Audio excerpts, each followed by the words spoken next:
Assalamualaikum warahmatullahi wabarakatuh. Perkenalkan, nama saya Takwa Andika dengan NIM 200320130. Di sini saya akan sedikit menjelaskan tentang tugas perkuliahan saya, yaitu tugas pengelolaan perkebunan, yang akan menjelaskan tentang pabrik kelapa sawit dan tahapan-tahapan untuk memproses minyak kelapa sawit atau CPO. Langsung saja. Dalam video ini saya akan sedikit membahas tentang hal pentingnya, yaitu pabrik kelapa sawit atau PKS. Yang pertama ada pengolahan tandan buah segar atau TBS. Pengolahan tandan buah segar pada pabrik kelapa sawit bertujuan untuk mengekstrak minyak kelapa sawit atau CPO dari daging buah dan inti sawit. Yang kedua ada proses pemisahan minyak sawit. Proses pemisahan minyak dan cangkang dari kelapa sawit melibatkan beberapa tahapan utama yang umumnya terjadi di pabrik pengolahan kelapa sawit. Saya akan menjelaskan beberapa tahapannya secara singkat. Yang pertama ada tahap pemanenan. Buah kelapa sawit dipanen dari pohon-pohon kelapa sawit. Setelah itu buah-buah ini dikumpulkan untuk diproses lebih lanjut. Lalu ada pemisahan buah dari tandan buah segar. Buah kelapa sawit biasanya tumbuh dalam tandan. Tahap ini melibatkan pemisahan buah dari tandan dengan menggunakan mesin pemisah. Yang ketiga ada pemisahan minyak dan cangkang. Buah kelapa sawit kemudian dimasukkan ke dalam mesin pemisah yang akan memisahkan minyak kelapa sawit dari cangkang dan daging buah. Proses ini sering disebut sebagai tahap sterilisasi dan penggilingan. Yang keempat ada pencucian dan penyaringan. Minyak yang terkandung dalam campuran cairan hasil penggilingan kemudian dicuci dan disaring untuk menghilangkan kotoran dan sisa-sisa daging buah. Yang kelima ada pemisahan minyak dari air. Minyak yang dihasilkan dari tahap sebelumnya masih mengandung air. Untuk memisahkan minyak dari air, proses sentrifugasi digunakan terhadap minyak kelapa sawit tersebut. Yang keenam ada proses pemurnian minyak kasar. Minyak kasar yang diperoleh sebelumnya akan melalui proses pemurnian untuk menghilangkan impuritas dan meningkatkan kualitas minyak sawit. Yang ketujuh ada proses pemurnian minyak halus. Untuk menghasilkan crude palm oil atau CPO melibatkan serangkaian tahapan pengolahan. Berikut ringkasannya, yaitu yang pertama ada penerimaan minyak kasar. Minyak kelapa sawit kasar pertama kali diterima dari pabrik pengolahan kelapa sawit.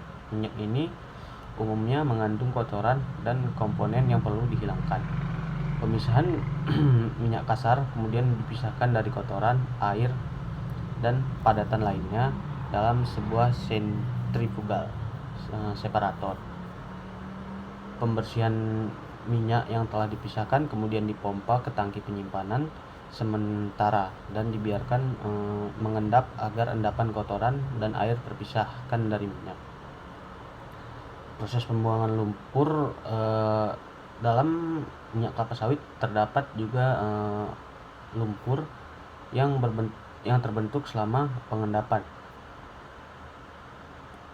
Lalu air rendaman tersebut akan dibuang dan tersisa di dalam minyak dihilangkan melalui proses dehidrasi.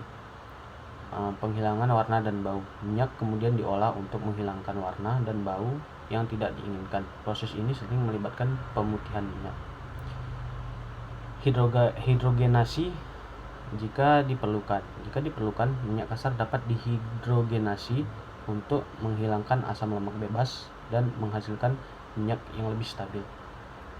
Yang selanjutnya ada deodorisasi. Minyak yang telah melewati proses di atas kemudian dijaga melalui proses deodorisasi untuk menghilangkan bau dan rasa yang tidak diinginkan. Lalu ada filtering. Minyak akhir CPO atau crude palm oil kemudian melewati proses penyaringan untuk menghilangkan partikel kecil yang mungkin masih ada. Lalu ada tahapan penyimpanan dan pengemasan minyak kelapa sawit. Minyak kelapa sawit yang telah dimurnikan dan disaring disimpan dalam tangki penyimpanan sebelum dikemas dalam berbagai jenis wadah yang sesuai untuk didistribusikan. Adapun tahapan-tahapan dalam pengolahan tersebut harus melewati beberapa rangkaian pengolahan dari mesin-mesin, antara lain yang pertama ada jembatan timbang, di mana setelah tandan kelapa sawit dipanen oleh para petani di perkebunan, dia akan dibawa ke TPH atau tempat pengumpulan hasil, lalu akan diangkut oleh truk-truk ke pabrik kelapa sawit ya, yang pertama sekali akan melewati jembatan timbangan pada pabrik kelapa sawit. Jembatan timbangan tersebut adalah fasilitas penting yang digunakan untuk mengukur berat kelapa sawit yang masuk atau keluar dari pabrik. Saya akan menjelaskan secara singkat mengenai jembatan timbang di pabrik kelapa sawit tersebut. Yang pertama, tujuan utama dari jembatan timbang. Jembatan timbang digunakan untuk mengukur berat kelapa sawit mentah yang datang dari ladang kelapa sawit ke pabrik atau inbound, dan berat produk kelapa sawit yang siap dikirim ke pelanggan atau outbound. Tujuan utama jembatan timbang adalah memastikan akurasi dalam pengukuran berat yang merupakan faktor kunci dalam penentuan harga dan kualitas produk kelapa sawit. Jenis jembatan timbang ada beberapa jenis jembatan timbang yang digunakan di pabrik kelapa sawit, termasuk jembatan timbang elektronik dan mekanik. Jembatan timbang elektronik umumnya lebih akurat dan efisien. Komponen utamanya, jembatan timbang elektronik terdiri dari beberapa komponen, termasuk platform timbangan yang kuat, sel-sel beban atau load cells untuk mengukur berat, ada juga indikator berat elektronik dan perangkat lunak, serta pengolahan data. Platform timbangan biasanya terbuat dari bahan tahan korosi seperti baja tahan karat untuk daya tahan terhadap lingkungan pabrik kelapa sawit yang keras. Proses pengukuran: saat kendaraan yang mengangkut kelapa sawit masuk ke jembatan timbang, beratnya diukur oleh sel-sel beban yang ada di bawah platform. Data berat ini kemudian ditransmisikan ke indikator berat elektronik yang menampilkan berat tersebut dalam unit yang relevan, misalnya dalam bentuk kilogram atau tonase. Data berat ini juga dapat direkam dengan diintegrasikan ke dalam sistem manajemen pabrik untuk pengolahan dan pemantauan yang lebih baik.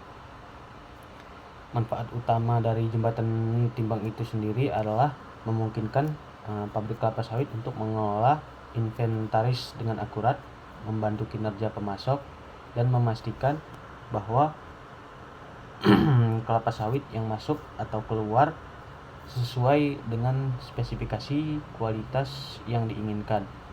Ini juga merupakan alat penting untuk proses penentuan harga, pembayaran kepada petani, dan melaporkan produksi regulasi. Penggunaan jembatan timbang di pabrik kelapa sawit mungkin tunduk pada regulasi pemerintah setempat atau pada regulasi nasional yang mengatur atau pengukuran berat dan transaksi perdagangan. Yang selanjutnya ada lori. Lori pada pabrik kelapa sawit adalah salah satu kendaraan pengangkut yang digunakan untuk mengangkut tandan buah segar atau TBS atau produk-produk kelapa sawit dari kebun kelapa sawit ke pabrik pengolahan kelapa sawit. Ini adalah tahapan kunci dalam rantai pasok industri kelapa sawit. Fungsi lori pada pabrik kelapa sawit ialah digunakan untuk mengangkut tandan buah segar atau TBS dari tempat pengumpulan tandan buah segar menuju ke dalam pabrik kelapa sawit. TBS merupakan hasil panen utama dari kebun kelapa sawit dan harus segera diangkut ke pabrik untuk diproses agar tidak terjadi pembusukan ataupun buah yang rusak. Spesifikasi lori. Lori yang digunakan dalam industri kelapa sawit biasanya berbeda dari kendaraan komersial lainnya. Mereka sering memiliki spesifikasi yang sesuai untuk mengangkut TBS atau tandan buah segar, termasuk kerangka yang kuat, bodi yang tahan terhadap tandan buah segar atau TBS yang berat dan berduri, serta kapasitas muatan yang besar. pengangkutan tandan buah segar atau TBS dengan lori ini digunakan untuk mengangkut tandan buah segar yang telah dipanen dari kebun. Tandan buah segar yang berisi buah kelapa sawit dan tandan tersebut dapat sangat berat. Lori ini membantu untuk memindahkan tandan buah segar tersebut dari kebun ke pabrik dengan efisien. Proses pengolahan tandan buah segar setibanya di pabrik kelapa sawit, tandan buah segar akan diolah untuk menghasilkan minyak kelapa sawit dan produk turunannya. Proses ini melibatkan sterilisasi, pemisahan, penyaringan, dan pengolahan lainnya. Lori juga digunakan untuk mengangkut produk-produk kelapa sawit yang sudah diproses ke tempat penyimpanan atau pemasaran. Lori juga sebagai kendaraan khusus pada pabrik kelapa sawit yang biasanya disesuaikan dengan kebutuhan industri. Mereka sering dilengkapi dengan sistem hidrolik untuk memudahkan proses pengangkutan dan pembongkaran tandan buah segar. Perawatan dan keamanan penting untuk menjaga lori-lori ini agar tetap dalam kondisi baik, terutama merawatnya secara rutin, termasuk pemeriksaan rutin terhadap sistem hidrolik, ban, dan mesin lori tersebut. Dan penting juga untuk memastikan kelancaran operasi lori.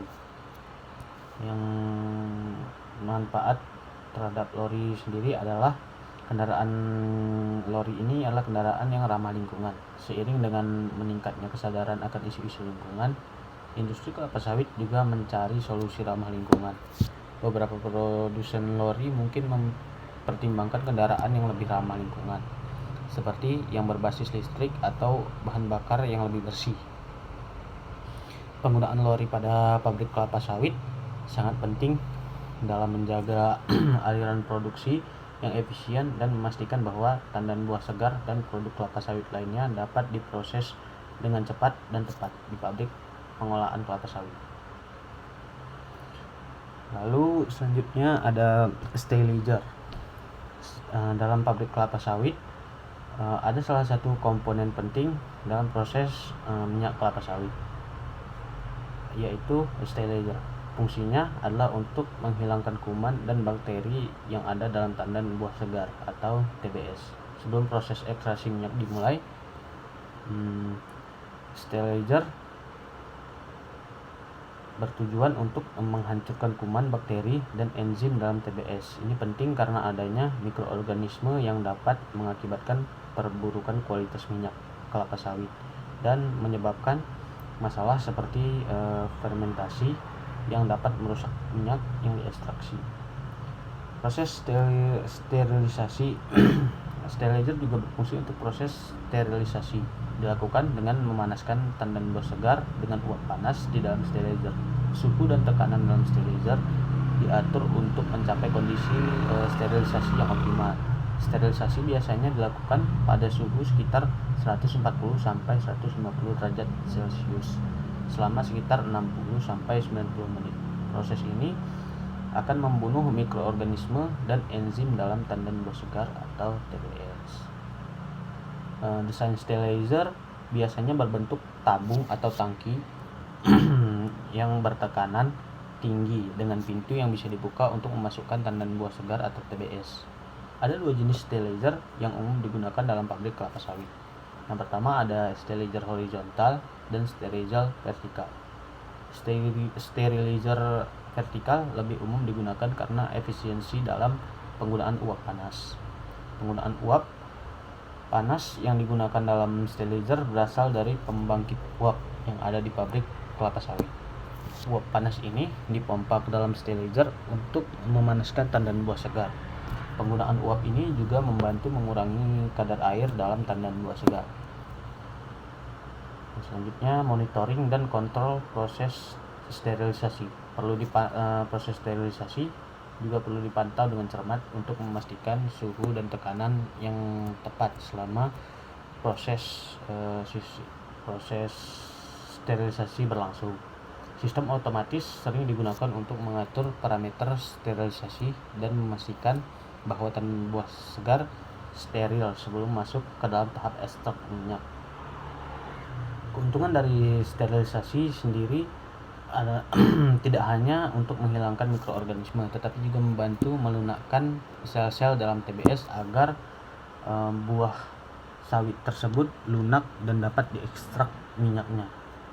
Ini juga membantu proses ekstraksi minyak agar lebih efisien karena minyak lebih mudah dipisahkan dari sel-sel buah. Tantangan dari sterilisasi adalah salah satu tahapan yang memerlukan energi besar dalam pabrik kelapa sawit. Oleh karena itu, efisiensi energi menjadi perhatian utama dalam operasi sterilizer. Dalam keseluruhan proses minyak kelapa sawit, sterilizer adalah langkah awal yang sangat penting untuk memastikan kualitas minyak yang dihasilkan dan menghindari masalah fermentasi atau kontaminasi mikroorganisme yang dapat merusak produk akhir. Lalu ada mesin press pada pabrik kelapa sawit. Peralatan kunci dalam proses ekstraksi minyak dari buah kelapa sawit adalah salah satunya mesin press. Proses ini adalah langkah krusial dalam industri perkebunan kelapa sawit, mengubah buah kelapa sawit menjadi minyak yang digunakan dalam berbagai produk konsumen dan industri. Fungsi mesin press berfungsi untuk memisahkan minyak kelapa sawit dari bahan baku, yaitu tandan buah segar atau TBS, atau sering disebut sebagai fresh fruit bunch atau FFB. Proses ini dilakukan dengan mendorong minyak kelapa sawit keluar dari sel-sel dalam daging buah dengan bantuan tekanan dan panas. Jenis-jenis mesin press. Terdapat beberapa jenis mesin press yang digunakan dalam pabrik kelapa sawit, termasuk mesin pencacah atau bunch crusher. Mesin ini digunakan untuk meremukkan tandan buah segar sehingga memudahkan proses selanjutnya. Yang kedua ada screw press. Ini adalah alat jenis mesin press yang paling umum digunakan dalam industri kelapa sawit. Mereka bekerja dengan menghancurkan daging buah dan mendorong minyak keluar melalui tekanan mekanis. Yang ketiga ada press hidrolik. Mesin press ini menggunakan tekanan hidrolik untuk memisahkan minyak dari tandan buah segar. Proses mesin press sendiri biasanya melibatkan beberapa tahapan, seperti pencacahan tandan buah segar, yaitu diremukkan terlebih dahulu menjadi serpihan yang lebih kecil. Lalu ada pemanasan bahan baku. Bahan baku dipanaskan untuk mengurangi viskositas minyak dan memudahkan ekstraksi. Selanjutnya ada penyaringan. Setelah proses press, minyak yang diperoleh masih mengandung berbagai kotoran dan air. Oleh karena itu, minyak harus disaring untuk membersihkan kotoran dan air. Lalu ada pemisahan. Setelah penyaringan, minyak dipisahkan dari padatan residu yang disebut cake. Keunggulan mesin press adalah dapat mengefisiensi. Mesin press mampu menghasilkan minyak kelapa sawit dalam jumlah besar dan dalam waktu yang relatif singkat. Yang kedua ada dapat menjadi andalan. Mesin press cenderung memiliki umur panjang dan memerlukan perawatan yang minimalis. Yang selanjutnya ada kualitas minyak. Proses press menghasilkan minyak kelapa sawit yang berkualitas tinggi. Selanjutnya ada tantangan dan dampak lingkungan. Proses ekstraksi minyak kelapa sawit melalui mesin press dapat menimbulkan masalah lingkungan jika tidak dilakukan secara berkelanjutan, yaitu ada penebangan hutan untuk perkebunan kelapa sawit yang dapat mengakibatkan kerusakan lingkungan yang serius, seperti deforestasi dan hilangnya habitat hewan liar. Oleh karena itu, pabrik kelapa sawit perlu menerapkan praktik perkebunan berkelanjutan dan sertifikasi seperti RSPO atau Roundtable on Sustainable Palm Oil, penting untuk mengurangi dampak negatif pada perkebunan kelapa sawit tersebut. Mesin press adalah salah satu komponen penting dalam industri perkebunan kelapa sawit. dan pemahaman yang baik tentang fungsi dan prosesnya sangat penting untuk menjalankan pabrik kelapa sawit secara efisien dan berkelanjutan. Di pabrik kelapa sawit, digester selanjutnya masuk kepada digester. Digester adalah salah satu peralatan kunci yang digunakan dalam proses pengolahan buah kelapa sawit menjadi minyak kelapa sawit dan biji kelapa sawit. Ini adalah langkah awal dalam rangkaian proses ekstraksi minyak kelapa sawit. Saya akan menjelaskan secara singkat mengenai digester dalam pabrik kelapa sawit. Fungsi digester. Yang pertama adalah fungsi digester. Digester adalah tempat di mana masa buah kelapa sawit dimasukkan dalam diproses untuk memisahkan minyak dari serat, sel, dan inti buah. Tujuan utama digester adalah melunakkan masa buah kelapa sawit dan memecah sel-sel buah untuk memudahkan ekstraksi. Struktur dan desain digester. Biasanya digester berbentuk tabung atau silinder vertikal besar yang terbuat dari baja tahan karat atau material lain yang tahan korosi dan juga tahan terhadap suhu tinggi. Pada bagian dalam digester terdapat sejumlah piringan atau bilah pengaduk yang memungkinkan pergerakan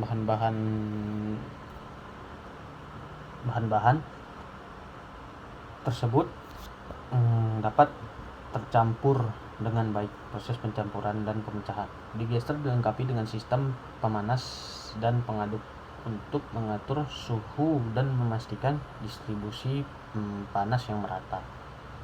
Selanjutnya ada proses pengolahan. Buah kelapa sawit yang sudah dikumpulkan dari ladang dikirim ke digester untuk diolah terlebih dahulu. Buah ini mencakup buah utuh dan tandan buah segar atau TBS, atau tandan buah kosong atau TKU. Di dalam digester, buah kelapa sawit dipanaskan dengan uap atau air panas pada suhu tertentu, biasanya antara 80 derajat Celcius hingga 90 derajat Celcius. Selama proses pemanasan yang dialami dalam buah kelapa sawit mulai merusak dinding sel dan memungkinkan minyak untuk terlepas dari sel-selnya. Lalu selanjutnya ada pengadukan berkelanjutan. Pengadukan berkelanjutan selama beberapa jam hingga masa buah menjadi lunak dan minyak terlepas dengan efisien. Lalu ada pemisahan minyak dan padatan. Setelah proses didigester, masa buah kelapa sawit yang sudah lunak dan berminyak dikirim ke tahapan selanjutnya untuk pemisahan minyak dari padatan. Proses pemisahan ini biasanya melibatkan penyaringan dan sentrifugasi untuk memisahkan minyak dari serat dan sel padat. Keuntungan digester. Yang pertama, digester dapat meningkatkan efisiensi ekstraksi minyak kelapa sawit dengan memungkinkan pemisahan minyak dari sel-sel buah yang lebih baik. Ini juga membantu mengurangi waktu pemrosesan dan tenaga kerja yang diperlukan dalam pabrik kelapa sawit atau PKS. Yang selanjutnya ada pengolahan limbah. Dari proses pengolahan kelapa sawit dapat dilakukan pengolahan limbah dengan baik untuk mengurangi dampak negatif pada lingkungan. Beberapa cara yang dapat dilakukan termasuk pengelolaan lumpur dan air limbah. Pembersihan dan pemisahan lumpur dari air limbah sebelum dibuang ke lingkungan. Penggunaan sistem yaitu dengan menggunakan penggunaan pengendapan dan filter untuk mengurangi kandungan padat terlarut dalam air limbah. Yang selanjutnya ada pengolahan lumpur dan bahan organik. Daur ulang lumpur dan bahan organik sebagai pupuk atau bahan bakar biomasa. Proses composting dapat digunakan untuk mengurangi kandungan bahan organik dalam limbah. Yang selanjutnya ada penghematan air. Mengurangi penggunaan air dalam proses pengolahan kelapa sawit bermanfaat untuk sistem pengolahan air limbah yang efisien untuk meminimalkan kehilangan air. Yang selanjutnya dapat digunakan untuk menjadi pupuk. Biasanya pada perkebunan kelapa sawit akan dibuat sebuah parit di dalam perkebunan tersebut untuk menampung limbah-limbah kelapa sawit yang kemudian akan disalurkan untuk menjadi pupuk organik.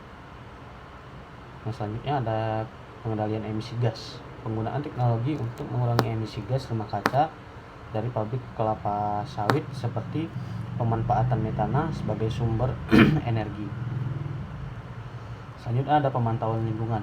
Melakukan pemantauan lingkungan untuk memastikan bahwa limbah yang dihasilkan memenuhi standar yang ditetapkan oleh regulasi. Selanjutnya ada penerapan prinsip RSPO. Mengikuti prinsip dan kriteria Roundtable on Sustainable Palm Oil atau RSPO dalam pengelolaan kelapa sawit untuk memastikan praktik yang berkelanjutan dan juga ramah terhadap lingkungan. Inovasi teknologi. Terus mencari inovasi teknologi untuk meminimalkan dampak lingkungan dari proses pengolahan kelapa sawit. Upaya keberlanjutan dalam industri kelapa sawit mencakup berbagai inisiatif dan praktik untuk mengurangi dampak negatif terhadap lingkungan dan sosial, sambil memastikan keberlangsungan produksi dan keberlanjutan ekonomi. Beberapa inisiatif dan berkelanjutan dalam industri kelapa sawit meliputi sertifikasi RSPO atau Roundtable on Sustainable Palm Oil. RSPO adalah badan sertifikasi yang mengatur praktik berkelanjutan dalam industri kelapa sawit. Produsen sawit yang memenuhi standar RSPO berkomitmen untuk mengurangi deforestasi, menghormati hak asasi manusia, dan mempromosikan praktik pertanian berkelanjutan. Praktik pertanian atau perkebunan yang berkelanjutan. Beberapa perusahaan berusaha untuk mengurangi dampak negatif mereka dengan menerapkan praktik perkebunan atau pertanian yang berkelanjutan. Ini termasuk penggunaan teknik tanam berkelanjutan, pengurangan penggunaan pestisida, dan pemulihan lahan yang terdegradasi, restorasi lahan, dan konservasi hutan. Upaya keberlanjutan juga melibatkan restorasi lahan yang terdegradasi dan perlindungan hutan yang berharga. Hal ini dilakukan untuk meminimalkan dampak terhadap keanekaragaman hayati dan iklim. Karena seperti yang kita tahu, pada perkebunan kelapa sawit, jika tidak dilakukan dengan pertanian yang berkelanjutan, akan dapat mempengaruhi iklim di wilayah tersebut karena penebangan hutan dan pergantian dari tanaman hujan ke tanaman kelapa sawit. Selanjutnya ada peran masyarakat lokal. Melibatkan masyarakat lokal dalam pengelolaan perkebunan kelapa sawit dapat memastikan bahwa hak-hak mereka dihormati dan bahwa memanfaatkan ekonomi bersama dapat diwujudkan. Yang selanjutnya ada inovasi teknologi. Industri kelapa sawit juga mencari inovasi teknologi seperti pemantauan udara dan penggunaan sensor untuk meningkatkan efisiensi dan mengurangi dampak lingkungan. Transparansi dan pelaporan. Banyak perusahaan berkomitmen untuk meningkatkan transparansi dan melaporkan dampak lingkungan dan sosial mereka kepada pihak berkepentingan. Semua upaya ini bertujuan untuk mencapai keseimbangan antara kebutuhan industri kelapa sawit dan keberlanjutan lingkungan serta sosial, dan menjaga keseimbangan yang memungkinkan kelapa sawit diproduksi secara berkelanjutan di masa depan. Selanjutnya ada beberapa saran dan masukan untuk pabrik kelapa sawit guna mengurangi dampak lingkungan dan mendukung keberlanjutan perkebunan kelapa sawit. Yang pertama ada penggunaan teknologi terbaru. Investasikan dalam teknologi terbaru untuk mengurangi emisi gas rumah kaca seperti pemanasan dengan biomasa atau metode pemrosesan yang lebih efisien. Yang kedua ada pemantauan emisi. Pasang sistem pemantauan emisi gas dan limbah cair yang terhubung dengan pemerintah setempat untuk memastikan kepatuhan terhadap standar lingkungan. Yang ketiga ada pengelolaan limbah. Kelola limbah kelapa sawit dengan baik, daur ulang dan manfaatkan limbah organik sebagai kompos atau bahan bakar alternatif. Yang keempat ada perawatan lahan. Terapkan praktik-praktik pertanian berkelanjutan dan pertahankan lahan yang ada, termasuk menjaga keanekaragaman hayati. Yang kelima ada sertifikasi berkelanjutan. Upaya sertifikasi tersebut untuk memastikan produk kelapa sawit memenuhi standar berlanjutan. Yang kelima ada keterlibatan komunitas. Libatkan komunitas setempat dalam pengelolaan pabrik serta beri pelatihan dan pekerjaan kepada penduduk lokal. Pendidikan dan penyuluhan. Tingkat pemahaman tentang pentingnya berkelanjutan lingkungan di antara karyawan dan kontraktor pabrik. Kerjasama dengan pihak terkait. Bekerjasama dengan pemerintah atau LSM dan pihak-pihak terkait lainnya untuk mengidentifikasi dan menangani isu-isu lingkungan. Investasi dalam energi. Pertimbangkan penggunaan sumber energi yang terbarukan seperti tenaga surya atau tenaga angin untuk mengurangi ketergantungan pada energi fosil. Laporan terbuka. Buat laporan keberlanjutan tahunan yang mencakup data tentang dampak lingkungan dan upaya perbaikan. Dengan menerapkan langkah-langkah ini, pabrik kelapa sawit dapat mengurangi dampak negatif pada lingkungan dan berkontribusi pada keberlanjutan industri pengolahan kelapa sawit. Kesimpulan yang dapat saya berikan dari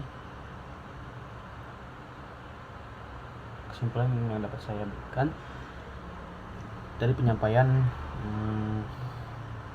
tugas saya ini adalah pabrik kelapa sawit adalah fasilitas penting dalam industri minyak kelapa sawit yang memproduksi CPO atau palm oil sebagai produk utamanya. Jika pengolahan kelapa sawit diterapkan dengan penerapan proses pengolahan yang berkelanjutan, maka dapat dipastikan berdampak signifikan terhadap lingkungan, yang terutama dapat meminimalkan pencemaran lingkungan dan degradasi hutan.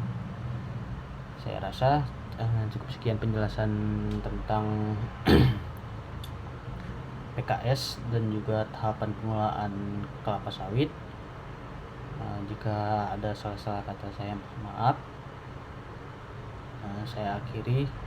Terima kasih kepada yang sudah menonton.